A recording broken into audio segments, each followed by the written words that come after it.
Is it a gift that Kathy passed? No. The part of the gift of change is that it can stop us in our tracks and we think about, who am I really? What is important to me? How do I use my power and my weakness and the things I know and the things I don't know yet to move through everything associated with this change?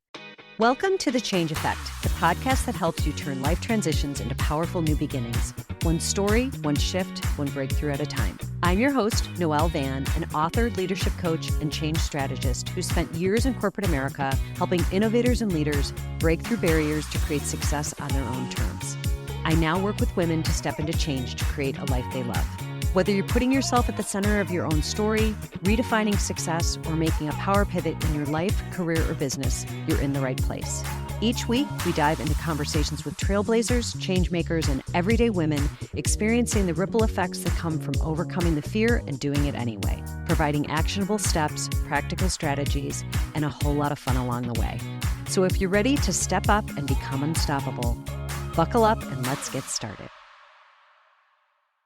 Change is a part of the human experience, and as we continue to explore how to make those adjustments in our lives to live them more fully, we don't often think about how to cope with one of the most complex life changes of all, the passing of a loved one. Whether it's a partner, spouse, parent, child, sibling, or friend, the way we process these life-altering events are unique to each of us, but one thing remains true. They have a way of opening us up to who we are in ways we never expected. Karen Hager's life path included stepping away from an Episcopal seminary to pursue an inner calling. For more than 15 years, she served as an intuitive guide and a spiritual teacher to those seeking a greater understanding of their own path. Karen was our very first guest on the podcast a few years ago, and during our conversation, she shared how she and her partner of 38 years, Kathy, experienced the early days of their relationship, building their life together and finding a special space and community in San Francisco. After 2 decades in California, they moved to Michigan to raise their 2 boys and experience all the magic and challenge the Midwest had to offer. In February of 2024, Kathy passed away after a 17-month battle with cancer. Karen found herself navigating a journey that continues to unfold before her. Karen is here to share her experience with grief and the profound lessons she has already learned about the spiritual bond and eternal love. Karen is known for her compassionate approach to the spiritual journey, and her generosity in joining us today to speak about this profoundly difficult topic is a testament to her dedication in helping others better understand how spirit provides us with the strength to carry on, even on those days when life tests us the most. Karen, it is lovely to have you back here with us. Thank you for joining us. Thank you, Noelle. I'm glad to be here. So, Karen, this is a topic that I know can be difficult to approach for many, and I want to kind of leave it up to you to give us a little bit of a background just about you, about Kathy, just to kind of ground us in your life together to whatever degree that you're willing to share that, just to kind of set the stage here. Sure. So Kathy Henry is my partner. We met each other when we were both in college. So we both went to college in Kalamazoo, Michigan. It was pretty much an instant spark. And when college was over, we got in the car and drove to California together. And we drove till we ran out of land. And that turned out to be San Francisco. Kathy was very strong-minded, and every so often, over all the time we were together, she would have strong intuitive knowings. And when she knew something, the answer was always, yes, dear, because when she knew something, she was right. And I remember standing in the driveway of her grandfather's house in Michigan, and I remember her saying, I'm going to California. If you love me, you can come with me. And the answer was, yes, dear, I love you. I'm coming with you to California. Even though I knew nothing about California, I just knew that I loved this woman with everything in me. And so I got in the car and we drove till we ran out of land. That was in San Francisco. And we started our life there as very young. We were in our early 20s. We were younger then than my children are now. And started our life there, lived there quite happily for a couple of decades. Our beautiful 2 sons joined us. We formed our family through adoption. We began to raise our kids in San Francisco. And in 2009, because of a change in job for Kathy, we came back to Michigan, not to the western side, which I'm from, but to the eastern side, which is where she was from originally. And we settled down here. And our boys finished school here, and we laughed and fought and loved and fought again and laughed some more until she was diagnosed with cancer in September, I guess, was the official diagnosis of 2022. She was diagnosed with a very rare and very aggressive form of uterine cancer. It does not have a good prognosis, and we knew that from the very beginning. We had tons of great people around us to support her in her journey, tons of tools, energetic and alternative and Western medicine and otherwise. In the end, it ate her. And her passing was, she had been doing quite well, and then it came back, and it came back with a vengeance, and it just ate her up. I took her to the emergency room on a Friday. We thought we'd be home for lunch, and she passed on Tuesday. So it was quite a quick passing, even though it was expected. Since then, the boys and I, both of my amazing, irritating, adult yet childlike kids, I hope you're not listening to this, live with me still. And we've been moving through this the best we can. She was strong, honest, fierce, funny, a relentless advocate for justice and equality and diversity. I hope that she is very busy right now in the anti-fascism portion of the afterlife, and her strength gives us strength as we move forward. So that's her, like in a nutshell. I could talk for 20,000 hours about her. I'm sure. Well, and she sounds so multifaceted and very strong, right? She's real. Yeah. Yeah. Yeah. Now, how old are your boys? My boys are now 22 and 25. Oh, wow. Okay. So are they out of college now? My youngest son is in four-year college. He's a junior this year.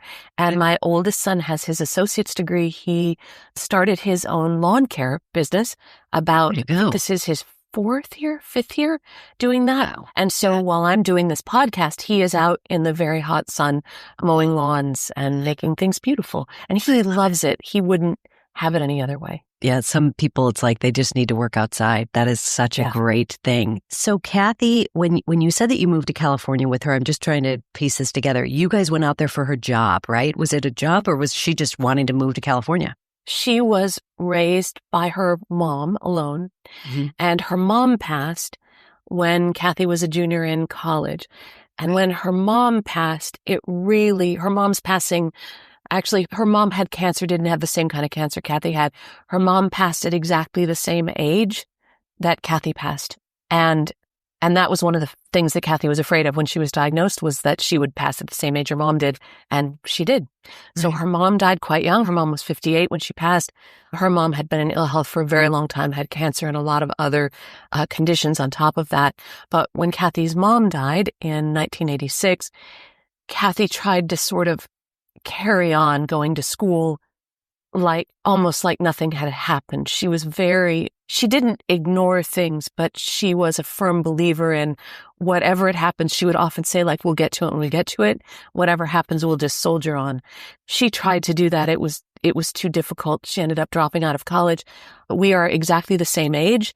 Our birthdays are only 2 weeks apart, but I was a year ahead of her in school. I had already graduated. So when she decided to leave school, that's when she got the idea to go to California. We had no jobs. We had no money. We had inherited her mother's car, which was a Chevy Cavalier. We sold Kathy's car. It was so bad we had to sell it for scrap, so we sold it by weight. I love it. I love it. We put our cat, Malcolm, who we had thought was a boy but turned out to be a girl. We'd already named the cat. We put Malcolm in the car and drove until we ran out of land. And that was San Francisco. And we got jobs. We had enough money for 4 days in a hotel. And we found an apartment, and we found jobs right away. We're both big work ethic people, and started to build our life in San Francisco. I feel like we have parallel stories in that I moved out in 23, and similar to that, where it was like, hey, I've got a credit card with, I don't know, a little bit of $couple $100. Let's go. Yeah. And it's that feeling. I love that. And it sounds like she was quite the free spirit with you. I mean, kind of just like, I'm going. If you're going to come with me, I'm going. And that was always her. So as the diagnosis came to be, right, it sounds like there was a very short period of time between the diagnosis to then what ultimately happened. But was 17 months. 17 months? Wow. So how did the two of you, I guess, maybe this is a more complicated question that I'm making, that I want it to be. So just bear with me, but how did you kind of unpack that when the news came? Like, was it literally like, okay, this is the news, this is the diagnosis? Did you feel like she prepared for it, was moving forward with it? Like, what was when I think back on like when that happens, what then happens? Is it planning, preparation? I don't know. Did she Well, have any of those? like I said, she had a very strong spirit. Yeah. And when she decided a thing was going to be, it was. And this was the only time that didn't work for her. She decided she was going to fight and she was going to live. And I've had a lot of weird health stuff. So she spent decades like taking care of me as different parts fell off my body and things grew where they shouldn't grow. And so we had a routine sort of, except now I was the one taking care of her. Right. So we went into medical management mode and she decided she was going to do everything she could to help herself live longer. So we did Western medicine, we did alternative medicine. She had a really wonderful holistic oncologist who was fantastic and would work with her Western medicine oncologist, and they were used to working together, and that was a really great partnership. And I think it gave her more time, usually with a diagnosis of the kind of cancer that she had. So she had uterine carcinosarcoma. Usually with a diagnosis like that, you have anywhere from 3 months to 9 months. So I think that it gave her more time. And so we went through it together. We sat down, we cried and held each other and were scared and freaked out. And then we dusted ourselves off and got to work managing it. So it was appointments and chemo and radiation and changes in diet and all kinds of stuff. But we did it like we did everything, which was together and kind of forcefully. Right. Yeah. Well, and so it sounds as though, like you said, at the end, that was obviously a very difficult time, but it also was an unexpected happening sooner than maybe you had anticipated. How did you process that right after this happened? I mean, was it after she passed? Yeah. What was sort of the first path you went down on this journey, I guess is the... Gosh. So because of how sure she was that she was going to live, I had to kind of bully her in the last month of her life into taking care of cremation arrangements. She didn't have a will, like none of that stuff was done. And I had the last argument we had, and we argued quite a bit because we were real people. Last argument we had was about the cremation stuff. And I said, look, I'm doing it for myself. It's going to be cheaper if you come with me. Let's go.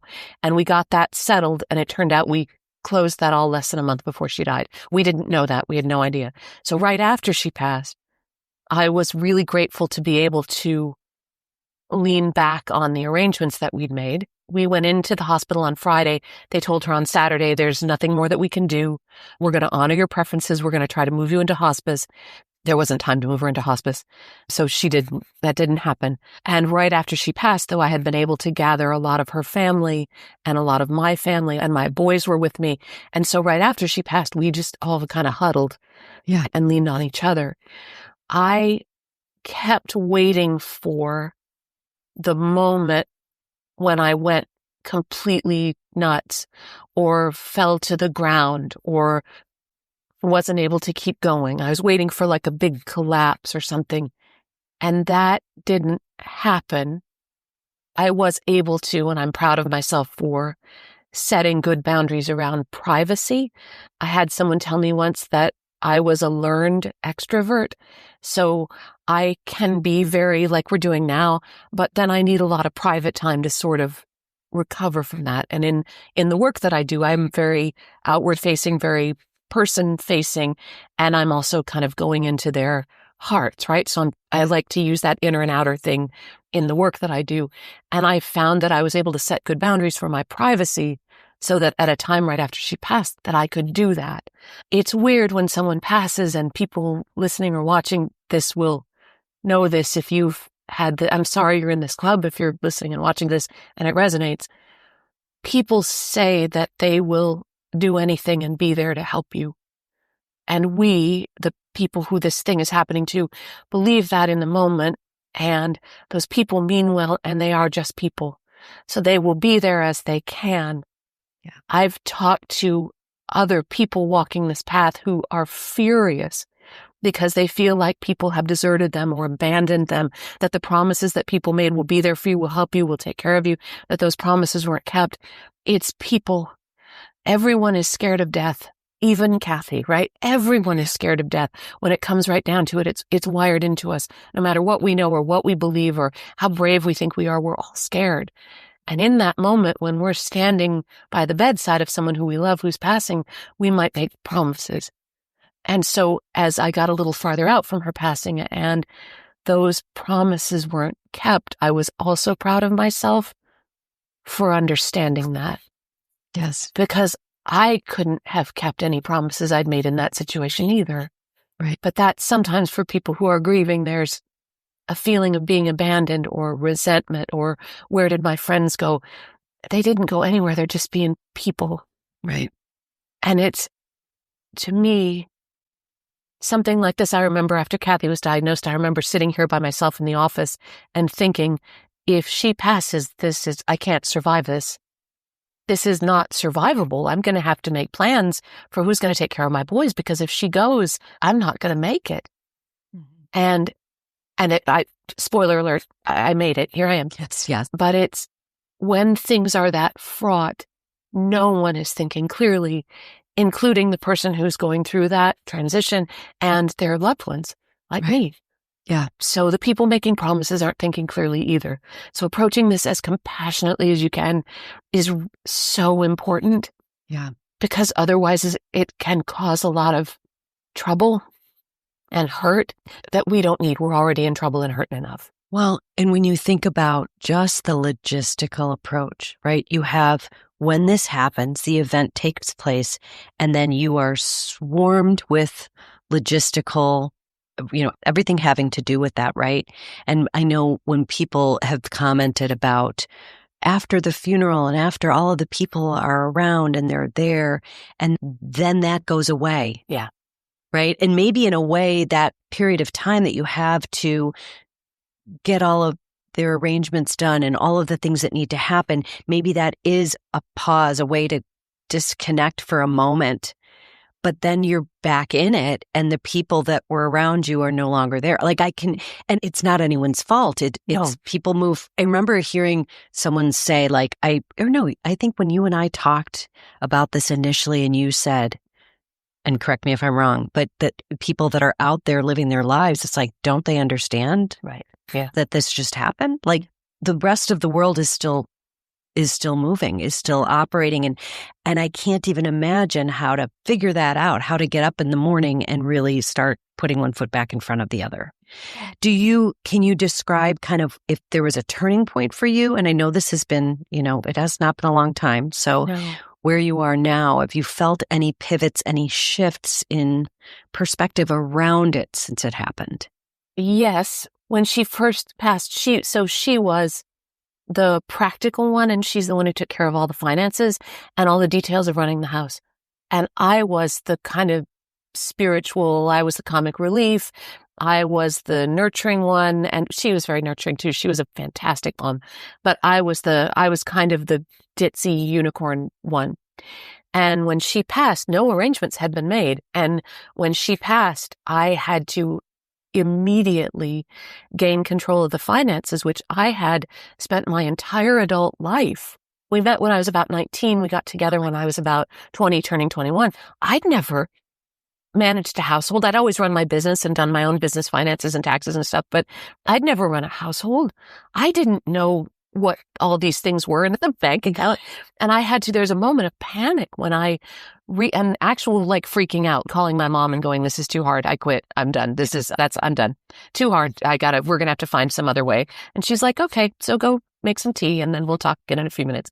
And then I was back online. But one of the turning points that I've found is that as I took control of that and had to make some big decisions very quickly. About 3 days after she passed, part of the little roof above our front porch fell off the house. So I had to just because it comes in waves, right? Right. I had to make some big decisions really quickly. And as I realized I can make these decisions, there are people who I can ask for help. I am smarter and more resourceful than I gave myself credit for, which is a big deal because I always said, Kathy's the one who's doing this. She's smarter and I'll leave it to her. As I had to make some big surprise porch fell off the house decisions, I realized I can do this. And that to me was one of the biggest turning points, not just that I could survive it, but that I'm actually doing this. So how do I get up every morning? I talk and work a lot with people who are grieving, whether it's grieving the loss of a loved one, or sometimes they're grieving the end of a relationship or a change in their life or change in their health status, whatever it is. And I know that sometimes when people wake up in the morning and they're grieving, the very first thing is, oh, Kathy's still alive. And then it's like, oh no, that wasn't a dream. She's really dead. I never really had that because it was the manner of her passing made it quite clear that she was no longer here. And I've felt connection with her, like from spirit. I felt her presence and connection since then. But when I wake up in the morning, I'm not really thinking, Kathy's alive. Oh, no, she's not. When I wake up in the morning, I'm thinking, okay, I've got this. What is on the list? What do I need to do? And also, how can I live in a way?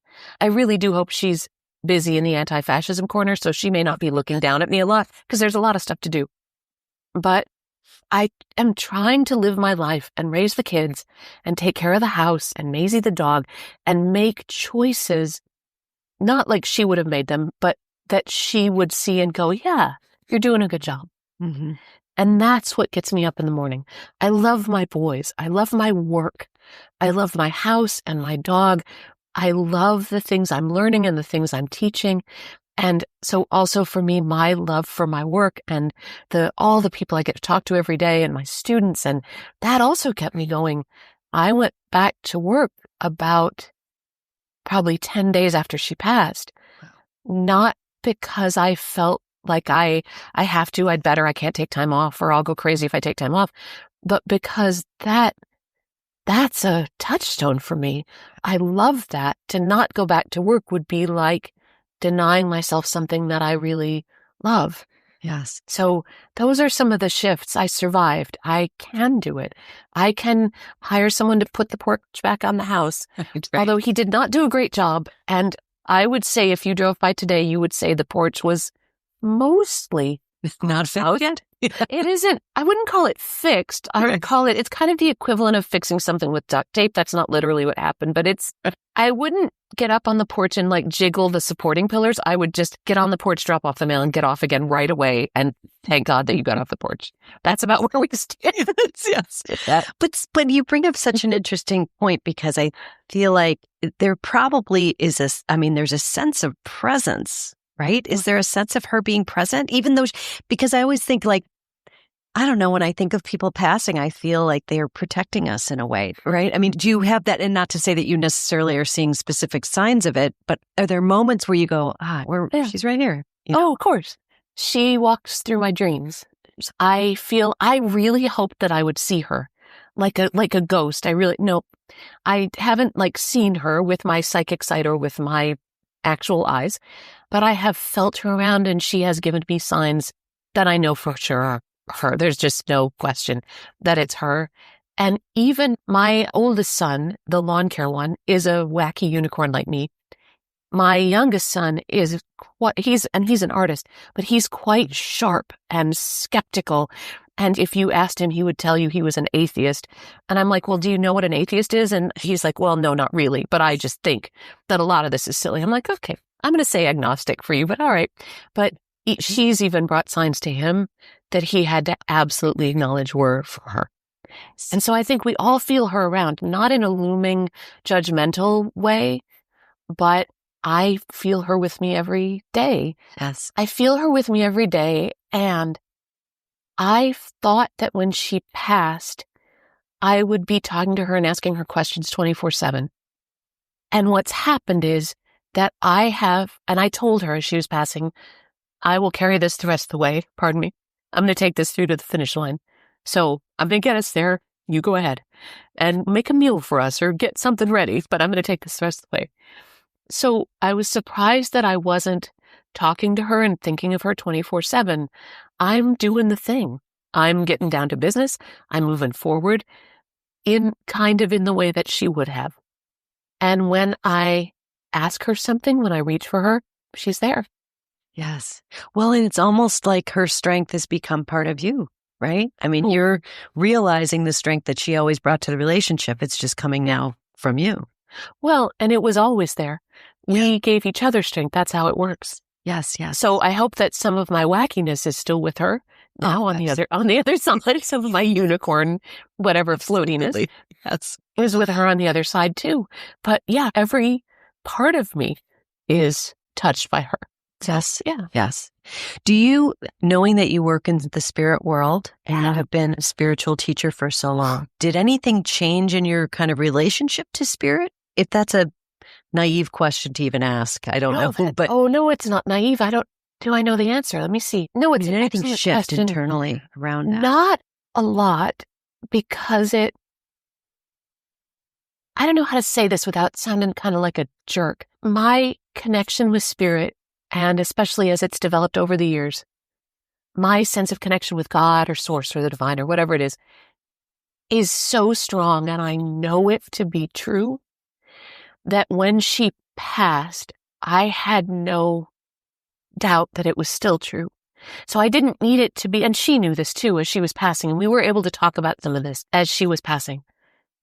I knew that she was going to be okay. She knew that she was going to be okay.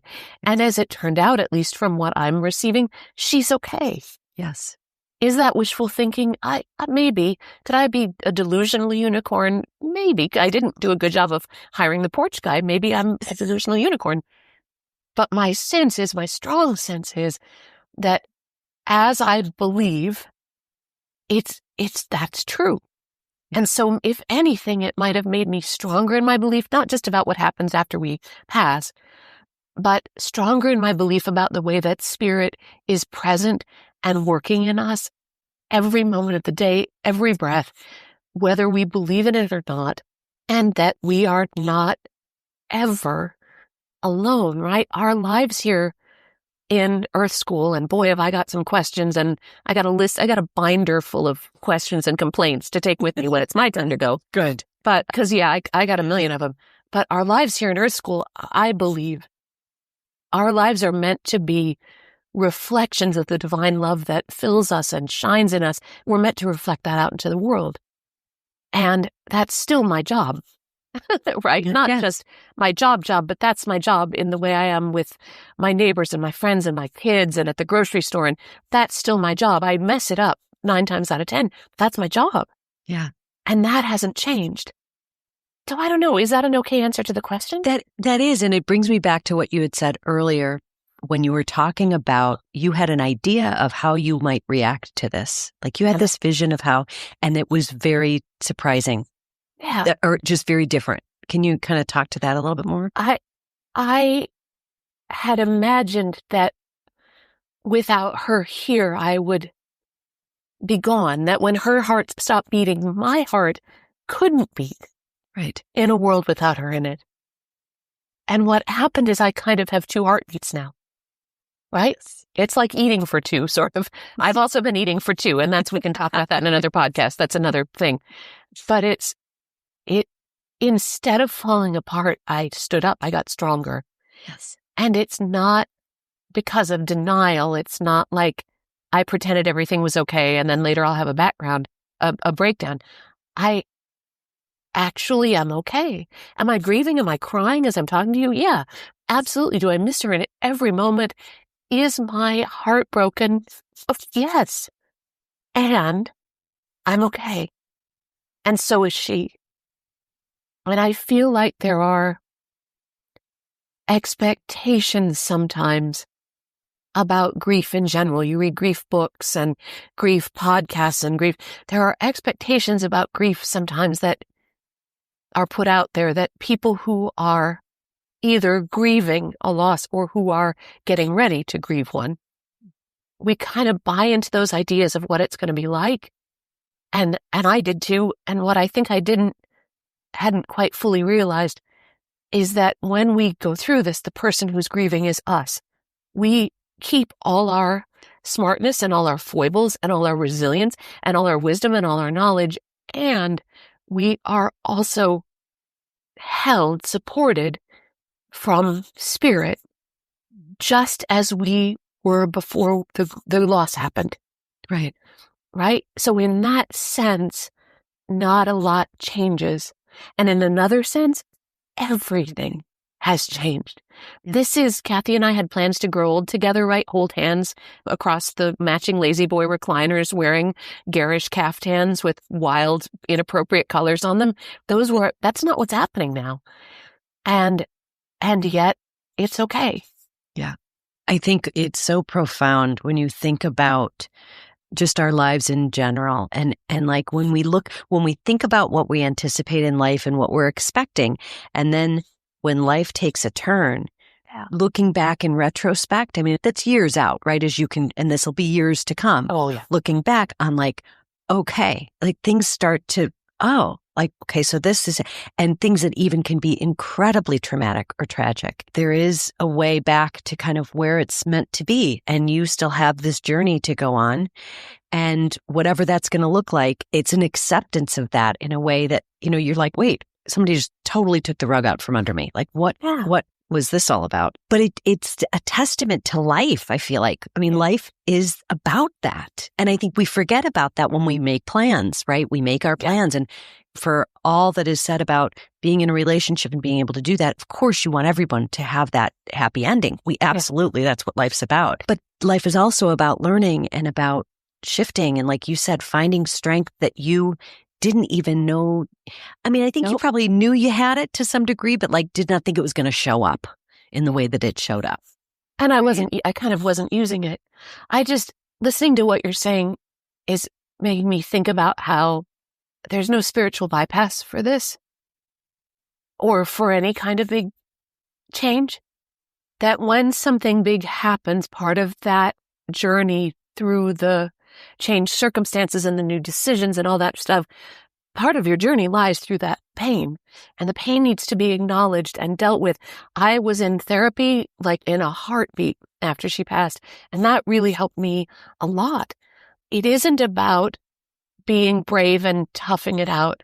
When I talk about finding strength or resilience, it's about realizing that you're strong enough to feel the pain and face the pain and go through the pain. And you're right, this is years in the making coming here. And I know that. And at the same time, be able to move forward with your life. And that's one of the things that change, I think, brings. It's part of the gift of change.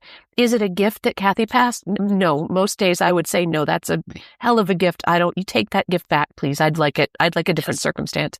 The part of the gift of change is that it can stop us in our tracks and we think about, who am I really? What is important to me? What do I want? What is being shown to me here that I didn't realize? How's my perspective changing? And how do I use my power and my weakness and the things I know and the things I don't know yet to move through everything associated with this change? I talked to someone the other day whose partner had passed about 10 years ago. And this person was still grieving their partner's loss. Of course they are. And a therapist had said to them that after, I can't remember what she said, like 18 months or 2 years, it's considered complicated grief. And that my client shouldn't be feeling the way that she was feeling because that meant that she was dwelling too much in the past and that it was sort of, no. Grief is complicated and we feel the way we feel because it's complicated and because it's unique. So there's no bypass for the pain. Feel everything you're feeling, right? That's part of your love for the person who passed. Feel it all and remember that you are okay. Right. Look, thinking of both of those things at the same time. Do you have, if there is somebody going through grief right now, and if it's especially new grief, do you have rituals that you do during the day? Are there things that if you're feeling that, I need a little pick-me-up, I need to kind of get my energy back for the day, are there anything that you can impart on someone that might need that help to support them? One of the best gifts a student of mine sent me after Kathy passed, sent me a prism on a little chain that hangs in the window of the bedroom. And when the sun comes through that window, it makes little rainbows. And I have decided that the little rainbows are gifts and reminders from Kathy. Are they also rainbows? Yes, this is light coming through a prism and it's making rainbows. To me, it's just a reminder, not just of her joy and her presence and how much we love each other, but also of the full spectrum of light, right? What we see and what we don't see, what's immediately apparent to us and what we perceive in spirit. Something that I do when I wake up and I'm like, oh God, what's on the list? Oh, porch fell off the house again. What am I going to do? I look for those little rainbows. Yeah. And I'm enjoying that so much. I now put a prism in my office, which is where I'm talking to you from. I have one of those little prisms in my office. I also know that light passes through those prisms, whether it's cloudy or sunny, even if it only makes a rainbow when it's sunny. So for me, just having the prism. Something else that I do, I love Maisie the dog. She needs a lot of walks. Yeah. I am out in nature and I'm out walking the dog. I have given myself permission. At the beginning, I felt like, shouldn't I be so sad that I can't laugh? And actually, for about the first couple months, I couldn't listen to music because all music basically was a huge trigger, and then there was crying. But I allowed myself to listen to things that brought me joy and to not do things that didn't bring me joy. If someone invited me out to dinner and I would just rather not, I would say, thank you so much for inviting me. I can't tonight. Would you please ask me again? So I said yes to the things that gave me pleasure, said no to the things that didn't feel right. And I look for those rainbows everywhere. So there you go. I also developed a very unhealthy gummy bear habit. People, if you are newly bereaved, don't turn to candy. It's not good. But I think what's great about what you just described is there is a sense of protection there, right? And, protection sometimes can be a word that we use when, we don't want that to sound like protection in a defensive way, but like protecting your own soul, your own heart, being protective of that. That's a part of self-care. It's just as good as going to the spa and getting a massage, making sure that you set the boundaries that you need to set during the time that you need that time and space to just process what's happening, let alone moving on and doing what you need to do every day. Yeah. And not waiting till it's an emergency to set those boundaries. So for me, it's about being aware enough to go, yeah, I think it's about time to go pick up that book that I'm reading. I think, hey, kids, see you in 20 minutes. I'll be right back. It's knowing enough. And this is true, I think, of anyone going through any kind of big change.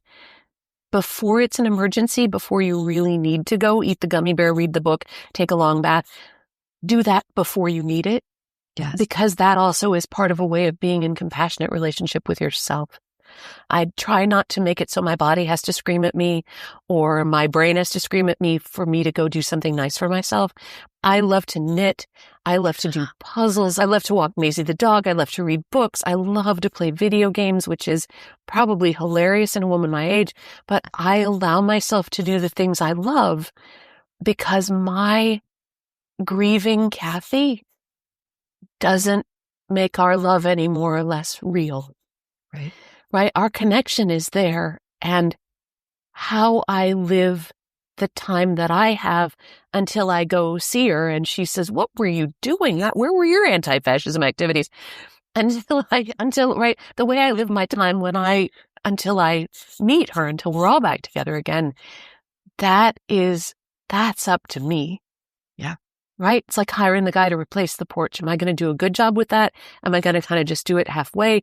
What am I going to do when there are things to fix? What am I going to do when there are things to laugh at? Yeah. It's that compassionate relationship with yourself in any kind of change. Don't wait till it's an emergency. Yeah. Oh, and that just kind of answered my next question, which was going to be, what kind of advice would you give to someone? If you think back on where you've come from thus far, right? Is there anything that you would have done differently or that you think would be just helpful for someone to know as they're entering this phase and they're moving into this? That you can prepare for this and you can't prepare for this. Yeah. You can prepare logistically. And if you are living with and loving someone who, for whatever reason, has a life-limiting illness or other circumstances, do the preparation that you can. I wish we had done that. We didn't, and it created a heck of a mess. So do those things. Do it before there's a life-limiting illness. Make plans with your loved ones so that when you do pass or the other person passes, it can be handled more easily. Mm-hmm. What you can't prepare for and probably shouldn't try to prepare for is how you will feel, because you don't know. And especially in the first year or so, from hour to hour, minute to minute, second to second, at least I didn't always know how I felt. Prepare for the fact, and if someone had told me this beforehand, I wouldn't have believed it. And even if someone had told me in the first year, I probably wouldn't have believed it. But what I see now, a year and a half out, is you can prepare for the fact that you will probably be a crazy person for the first year. Everyone says don't make big decisions the first. Please don't. They're right. That's how we ended up with the porch guy. Slow things down. Yeah. And be gentle with yourself. I tried to, because I had that advice in mind, even though I thought I was perfectly fine. I was not. I was a crazy person. I tried to limit things like spending money to things that gave me pleasure but were pretty minimal. So I bought an iPad, for example. I did not buy a new house or a private plane right? So I would buy a paperback book, but not an all-expense paid trip around the world. I tried to keep that to a minimum so you can prepare for the logistics. You can't prepare for how you feel. And you can think about, but maybe not prepare for, the fact that you are going to be a crazy person the first year, and you probably won't feel like you are. So just be ready for that. And yes. Well, that's your priorities. Self-compassion, right? I mean, that's the last thing we think about sometimes when something has happened, that we think like, oh, well, that's being, I'm putting myself aside. No, you actually need to be respectful of the time you need. And you might not be thinking clearly for a good 12 months, and that's going to, or more. And that's A-okay. It's back to, us living life the way we think we should, which is perfect. And that's just not how it works. It's not how it works. Mm-mm. And it never is. That's why it's perfection, right? It's not attainable. No. Thank God. Thank God. Life is it's a practice, right? So it's okay to practice. Practice with who you are now that this person has passed. Practice with who you are maybe someone didn't pass. Maybe you got divorced or a job changed or something. Play a little bit with who you are now. And as much as you can, keep a little bit of a sense of humor about it. I've got a really dark, twisty sense of humor. And I feel like that's one of the things that helped me survive this, is because I can see the ridiculousness of the porch falling off the house at the same time that I see the impossible burden and tragedy of the whole thing. And I think that's helped. So maybe something else someone preparing for this can do is just remember that it's okay to laugh. Laugh with the person you love.